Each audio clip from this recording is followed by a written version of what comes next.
Welcome friends, welcome to my channel.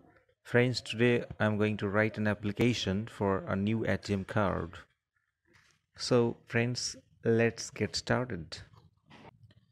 To the bank manager, then write the name of the bank, name of the branch, and the address of the branch.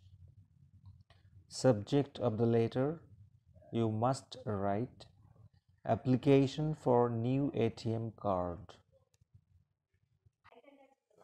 Sir or Madam, most respectfully, I beg to state that I am dash.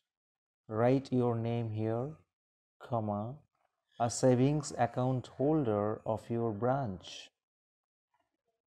My account number is dash. Write your account number.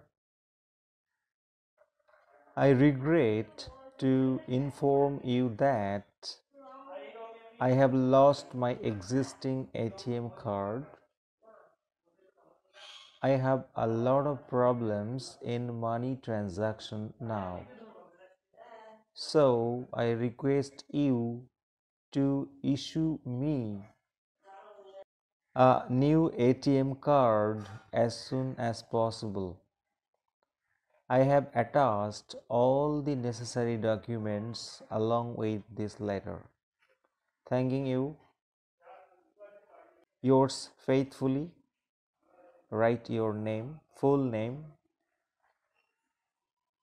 place from where you are writing this letter, and finally you have to mention the date when you are writing this letter. So this was the letter to the bank manager for new ATM card. If you like the video, please give me a like, and of course don't forget to subscribe my